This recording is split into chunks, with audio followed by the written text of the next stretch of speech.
আজকে আমাদের প্রথমবারের মতো ধনিয়া একে স্কুল অ্যান্ড কলেজে গণিত অলিম্পিয়াড অনুষ্ঠিত হলো, যেখানে প্রায় 20টির উপরে স্কুল অংশগ্রহণ করে।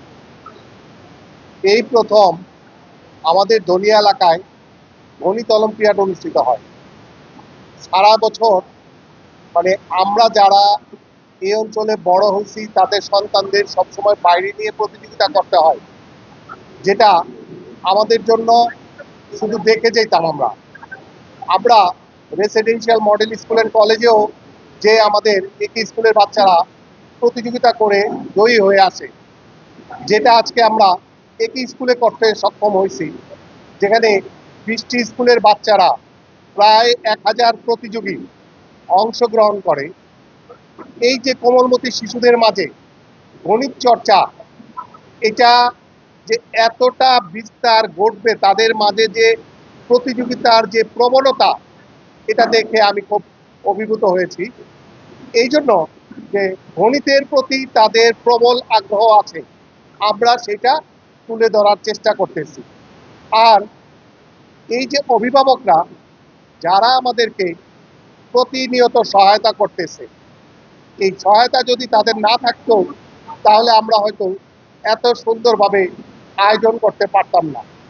ধন্যবাদ এই জন্য যে আমাদের অভিভাবকরা এই অঞ্চলের ঢাকা 4 এবং ঢাকা 5-এর যে সকল অভিভাবক আছে তাদের সবাইকে ধন্যবাদ দেই যে তারা আমাদের এই প্রতিযোগিতায় সাড়া দিয়ে তারা তাদের অবসর সময় থাকা সত্ত্বেও, অন্যান্য কাজ থাকা সত্ত্বেও স্কুলে এসে বাচ্চাদের যেভাবে প্রতিযোগিতায় অংশগ্রহণ করছে, এই জন্য তাদের ধন্যবাদ জানাই।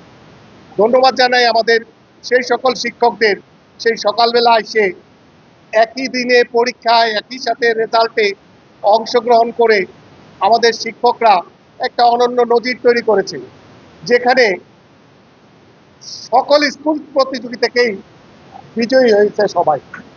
তো আমাদের গভর্নিং বডি সর্বাত্মক সহযোগিতা করে সবসময়, যাতে অভিভাবক প্রতিনিধি হিসাবে আমি জনাব হাজী মোহাম্মদ মাসুদ আলীকে ধন্যবাদ জানাই যে এই প্রতিযোগিতায় অংশগ্রহণ করার জন্য আমাদের শিক্ষকদেরকে উজ্জীবিত করতে সক্ষম হয়েছে, এবং অভিভাবকদের জন্য সে যেই সকল সময় এই স্কুলের নিরাপত্তা থেকে শুরু করে সকল কিছুতে সাহায্য করে। ধন্যবাদ জানাই আমাদের অধ্যক্ষ স্যারকে, যে আমাদের শিক্ষকদের অনুপ্রেরণা দিয়ে নবীন প্রবীণের সমন্বয়ে যেভাবে আমাদের স্কুলে একটার পর একটা প্রতিযোগিতায় অংশগ্রহণ করার সুযোগ করে দিতেছে, এই জন্য আমি অধ্যক্ষ স্যারকে অবশ্যই ধন্যবাদ দেব। আর ধন্যবাদ দেব আমাদের চতুর্থ তৃতীয় শ্রেণীর সকল কর্মচারী, কোনো একটা অনুষ্ঠান সুষ্ঠুভাবে করার জন্য যেভাবে সহায়তা করে, এটা অবশ্যই আমাদের জন্য আশীর্বাদ। আমাদের এই স্কুলে এই জন্য ভর্তি হবে যে তারা একই স্কুলের সকাল থেকে যেভাবে প্রাতঃ শাখা এবং দিবা শাখা, একই স্কুলে 2টা শাখা, একই স্কুলে এই জন্যই ভর্তি হবে একই স্কুলে একটা ছাত্রের সার্বিকভাবে তৈরি করার জন্য যা যা প্রয়োজন, বিশেষ করে কো কারিকুলাম অ্যাক্টিভিটিস, তারপর এই একই স্কুল স্বাধীনভাবে পড়াশোনা করার সুযোগ দেয়, যেখানে বাচ্চারা তাদের মত প্রকাশ করতে পারে, যেখানে ছাত্ররা শিক্ষকের সাথে বন্ধুসুলভ আচরণ করে তারা যেভাবে শিক্ষকের কাছ থেকে পড়া আদায় করতে পারে, যেটা আমাদের অন্য কোনো স্কুলে আছে বলে আমি জানি না। কিন্তু আমি জানি যে একই স্কুলের ছাত্ররা অবশ্যই, শিক্ষকরা অবশ্যই ছাত্র বান্ধব, যার পরিপ্রেক্ষিতে সবাই একই স্কুলে ভর্তি হবে।